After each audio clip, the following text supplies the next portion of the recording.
Welcome back to On the Move with Victor Shi. It is February 1st, which is hard to believe. We made it through the first month of January, which I think we should give ourselves a pat on the back.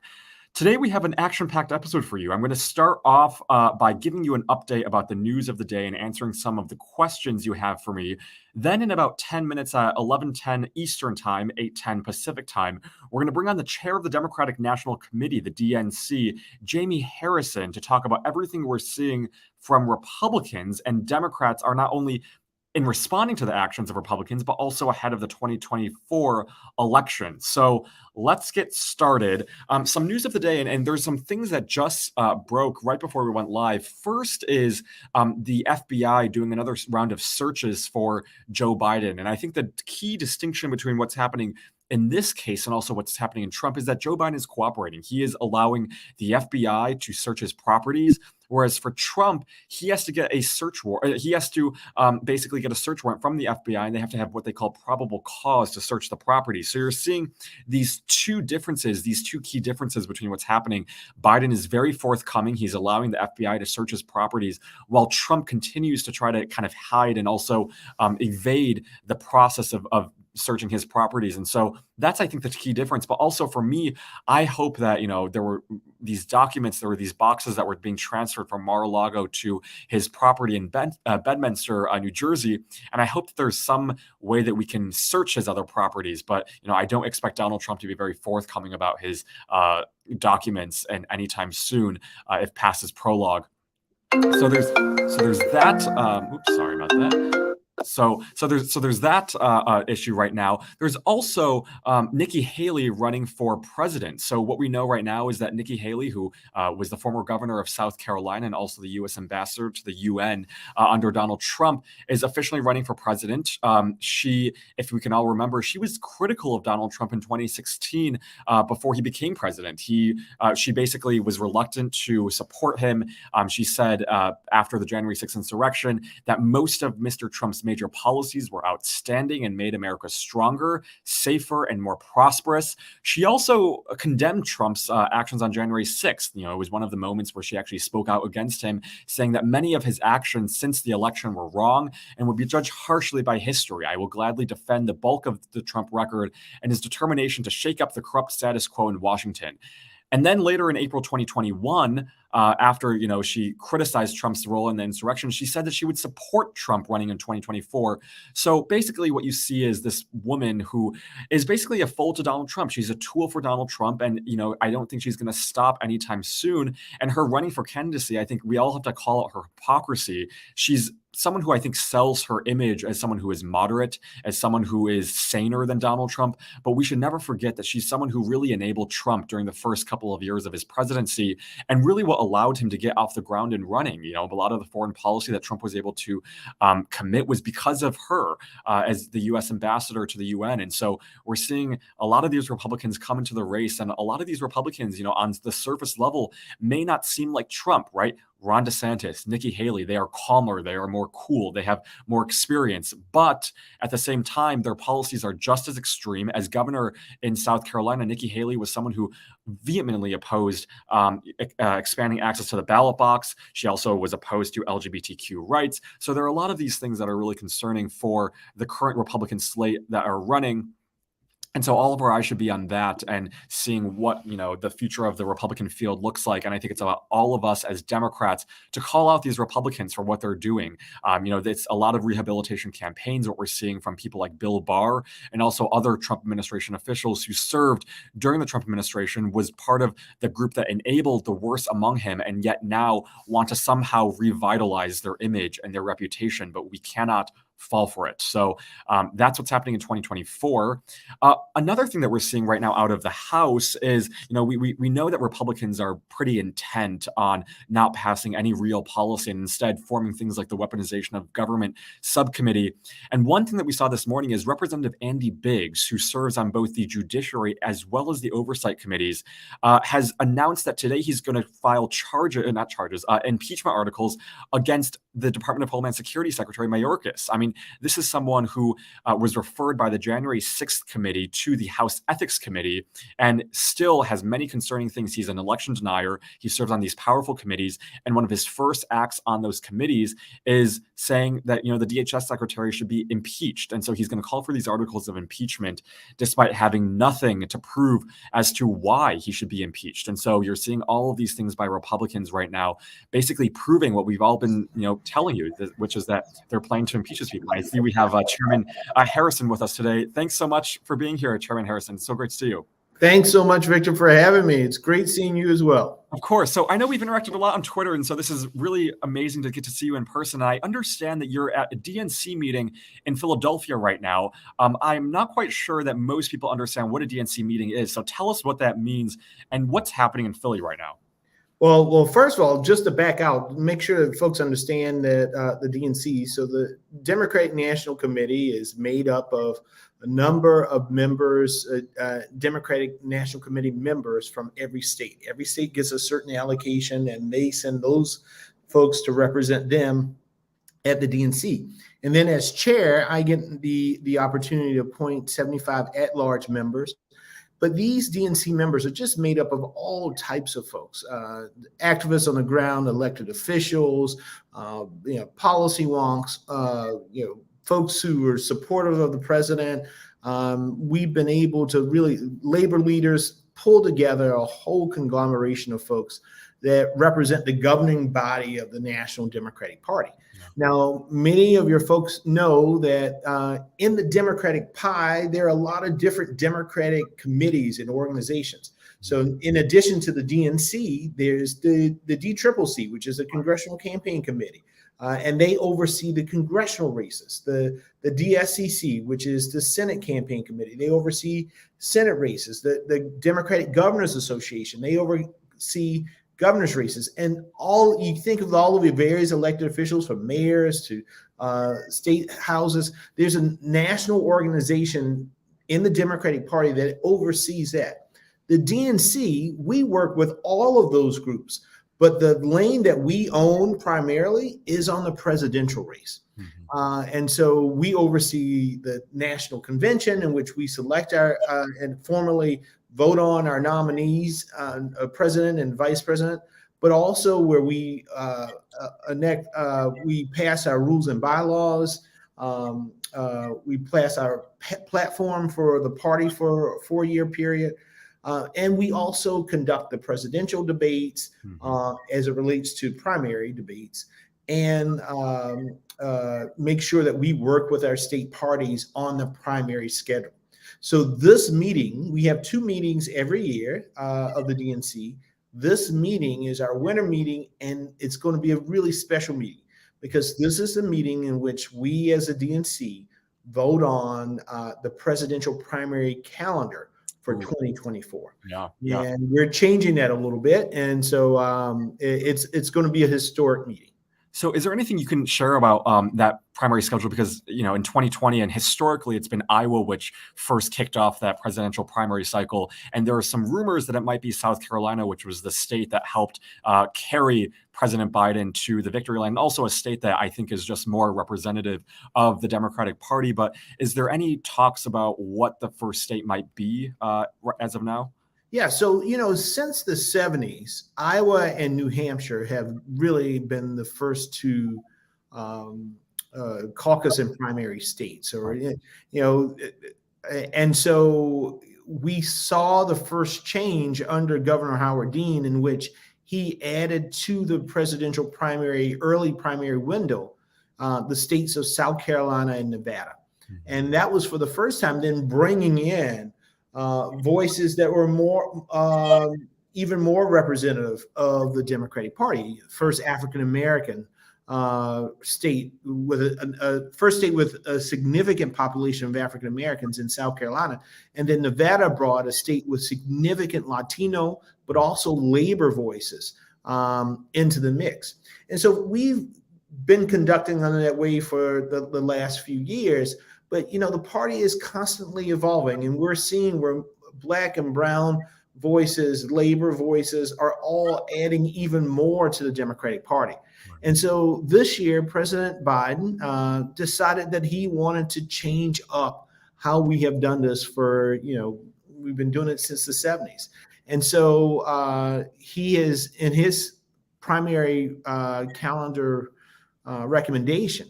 He is recommending that South Carolina moves up as the first, followed 3 days later by Nevada and New Hampshire. So, and I know there's a big discussion. Listen, but Nevada has always been the second contest. Right behind Iowa, there's always been Nevada.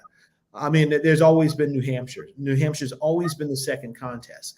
And so Nevada and New Hampshire will be the second contest that we will have, followed by Georgia, which is the home of the New South, bringing even more African-American voices into the mix, but also with a burgeoning AAPI population in Georgia and a strong Latino population as well. And then we will round it out with Michigan, which is also an extremely diverse state with a significant labor population. And then after that, we go into Super Tuesday when many more states get an opportunity to have their voices heard. Oh, 2024 couldn't come soon enough. I want to ask you about what we're seeing in Congress right now, though, specifically with Republicans. This Friday would mark the first month that Kevin McCarthy is Speaker and that Republicans have controlled the House. Generally, just from a macro level, what are their actions showing in terms of their priorities for the American people? Well, their priorities, Victor. I mean, listen, the Republican conference right now is a clown show. It really is. Kevin McCarthy is the weakest speaker that I have ever seen in person or read about in history. It took this guy 15 times to be elected as Speaker. 15 times, which is, we haven't seen that for over 100 years. And it's just sad. The first bill that they decided to bring up would make it easier for billionaires to cheat on their taxes. And, they're now talking about, we have to be good stewards of the nation's money. Well, this bill blows a $114 billion hole in our deficit. Wow. They have plans to gut Social Security and Medicare. They want to ban abortion nationwide. So everything that the 2022 midterm election showed us that the American people didn't want, this is what these folks are pushing in terms of the agenda. And then they have given the keys to the car to some of the most radical and most extreme people in Congress. Marjorie Taylor Greene. It's an embarrassment. But what I have said is, Kevin McCarthy better get that artist so he can get his portrait done, because this is going to be a short-term house rental. Yeah. They are going to be there for 2 years, if that. And we're taking the House back in 2024. So and we're taking it back for the people, not for the Democratic Party, but for the people. So I want to ask you about 2024 later on, but against that backdrop, how are you and how are Democrats framing the Republican Party to voters? And then at the same time, how are Democrats establishing its image and its brand to voters in this time? Well, listen, we have a tremendous new group of leaders in the House of Representatives led by Hakeem Jeffries, who is broad. Nancy Pelosi is the greatest of all time. Yeah. When you look at her achievements, you can't compare it to anybody else. She has achieved so much. And so to step into her shoes is a big, big thing. But Hakeem Jeffries has brought an additional amount of energy to the Democratic Party. He's pushing back and fighting back against the Republican extremism. And it's bringing some of that youthful vitality with it. And so I'm looking forward to working with him and Catherine Clark and so many of the new leaders in the House to make sure that we frame the Republicans as the extreme party that they really are. Right. We will also be working with our leaders in the Senate, Chuck Schumer, to make sure that we keep our Senate majority, which is so key and so crucial. We can't have extremists like Ted Cruz and Hawley and all of these folks who are just out on the fringes on every single issue, have them in the majority of this great nation. And so that's our focus, along with making sure that we keep the White House in 2024. So we're going to be working to make sure that that coalition that came out in the 2020 race and again in 2022, which young people were a huge component of, making sure that that coalition is strong, but that we grow that coalition so that it's even bigger to make sure that we are able to win up and down the ballot. So you mentioned Hakeem Jeffries, and to me, there really is no one better to lead this moment right now. We're seeing kind of his leadership at play with what he's been doing to committees. I mean, you see Maxwell Frost, Dan Goldman, these really amazing Democrats being on committees like the Oversight Committee, Alexandria Ocasio-Cortez being the vice-ranking member. Vice chair, yeah. It's amazing. And so I want to ask you, because I think this kind of gets to why 2024 is so important and why we must recruit strong candidates and build the groundwork. Talk to us about what the Democratic Party is doing concretely now to make sure that we see success in 2024. And you mentioned also young voters being one of those key demographics. In 2024, millennials and Gen Z will make up the largest voting bloc. So what is the Democratic Party doing right now to establish that foundation to make sure that young voters turn out, that the Democratic Party turns out in full force? Well, Ian, such a wonderful question, Victor. One of the things when I became chair in 2021, I was focused on making sure that we could go back to the 50 state or 57 states and territory strategy that so many people learned about under Howard Dean. And in order to do that was to strengthen our relationships with our state parties and make sure that they had the resources to do the things that they needed to do on the ground in terms of recruiting young people to be the talent, to be the organizers on the ground in their communities, to reach out, but also to make sure that we had better coordination with our sister committees, that, instead of us competing, we're working together. So working with the DCCC and the DGA and the DSCC and so many of our other committees. And we were able to do that successfully in 2022. Well, now it is about taking the next step in terms of the evolution of that process, making sure that we build even stronger foundations with our state parties, helping them making assessments of where the holes were in the 2022 races, and then using this year to fill those holes. Many of our states did well in terms of youth turnout. You look at states like Michigan, but there's some states that really need to do a better job because they saw a dip in terms of youth turnout in places like Florida. And so I'm going to spend a lot of time, a lot of energy and effort working hand in glove with the other sister committees, Susan Delbini and Gary Peters, who are over Governor Murphy, who is over the DGA. So we'll be working together to make sure that we can help those state parties shore up their operations, but put boots on the ground in these communities early, and to make sure that we're reaching out with young folks so that we get their thoughts, we get their ideas, we learn about where they are as a mechanism to make sure that they feel invested in this election cycle coming up. That is so key and so crucial for our continued success. I will say I'm so comforted to hear you say that, because it's clear that the Republican Party is not doing that. They're attacking Gen Zers and saying that, we're stupid for turning out in the midterm election. But I think the key word you said is investment, and really sustaining that investment for young voters. I have one last question, which is I want to talk to you about 2024. Trump is already underway running for president, and Nikki Haley is also expected to run. First, how much support do Republicans like Trump and Haley still have? And what are your thoughts about the Democratic field in 2024? Well, I mean, I think both Trump and Haley are disasters. I know Nikki Haley personally because when I was the chair of the South Carolina Democratic Party, she was our governor.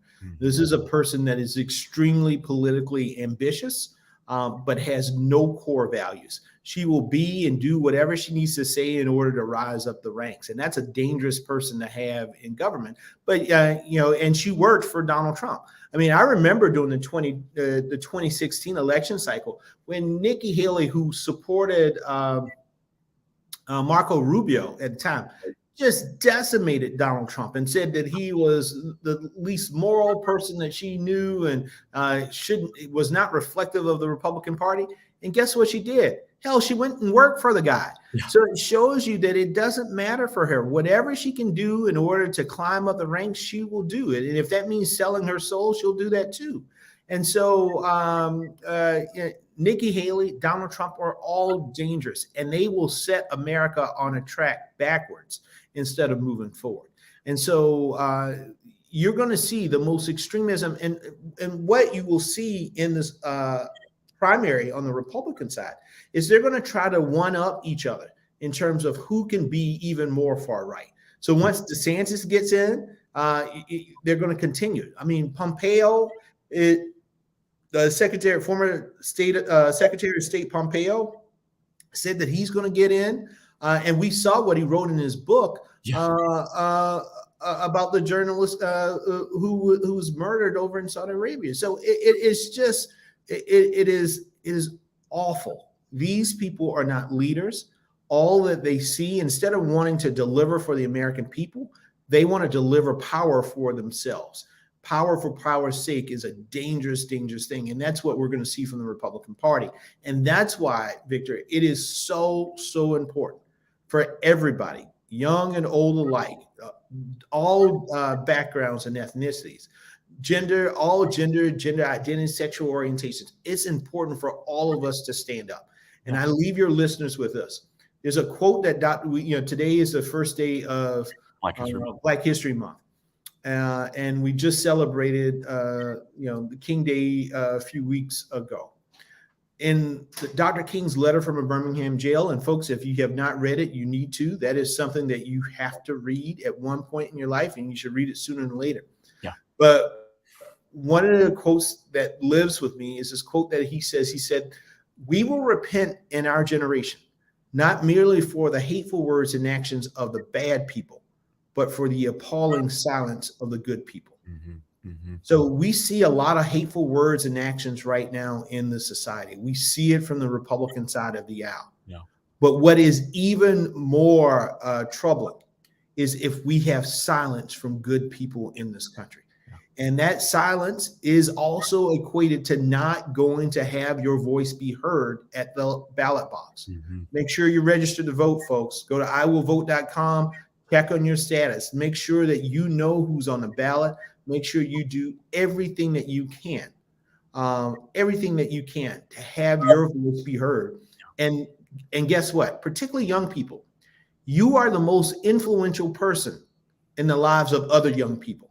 Mm-hmm. I've learned that through life. Yes. That, before parents and grandparents and teachers and all, it is other young people. You have so much influence.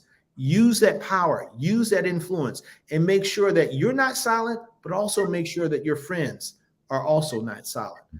There's a lot of work to be done over the course of the next year or two. We can do it. Every major change in this country has happened because of young people. You all have the power. You've historically had the power. Now let's exercise it. Well, that is a great way to end this episode. Chairman Harrison, thanks so much for all that you're doing to push back against Republicans and also fight the good fight for Democrats. We thank you. And like you said, all of us have a voice and all of us have the power to really make a difference. So thank you again. And we will all be staying tuned about what happens next. Thank you, Victor. And listen, man, I am so proud of you and all the work that you are doing. Keep it up, my friend. And I'm looking forward to celebrating big wins with you. Yes, in this cycle and cycles in the future. Thanks so much. Have a good one. Take care.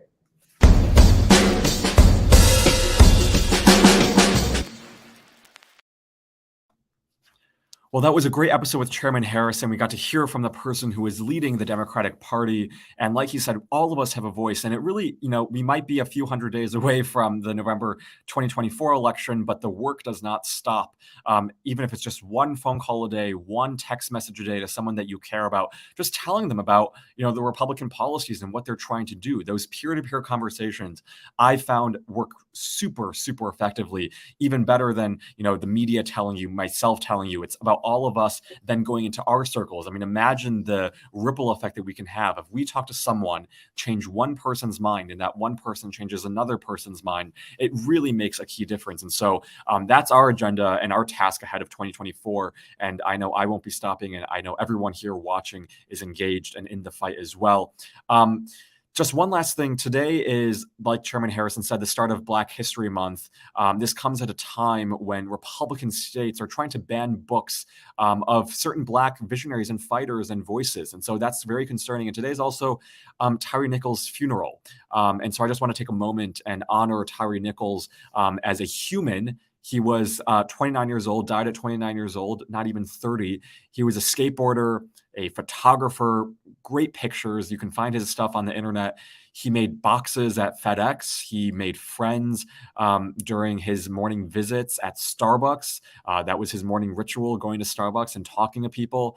And, according to reporting, he greeted his mother and family when he returned home with a sunny hello, parents. And so this is a man who is truly special. He had a wonderful life, just died way too soon because of police brutality and violence against Black people. And it's something that we have to address. And hopefully this Black History Month, the best way to honor this month, to honor Tyree Nichols, is for Republicans and Democrats to come together and pass the George Floyd Policing and Justice Act, which has a host of things that wouldn't eliminate this altogether, but would at least dramatically reduce the chances of police brutality and violence from happening.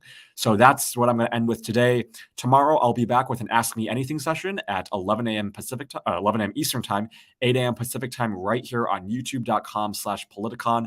Be sure to submit your questions either through the comment section, or you can email them to me or tweet them to VictorShe2020. I will be sure to get to as many as possible. So be sure to leave your questions and I will answer them tomorrow. We'll be back Friday as well with John Harwood, who is a great journalist, an important voice, was at CNN, was at CNBC, NBC, really kind of pushing the effort for journalists and how the media talks about certain issues. So we'll talk to him on Friday, again at 8 a.m. Pacific Time, 11 a.m. Eastern Time. In the meantime, don't forget to subscribe and like so you don't miss a single episode of On the Move. In the meantime, I will see you all tomorrow and have a great rest of your Wednesday.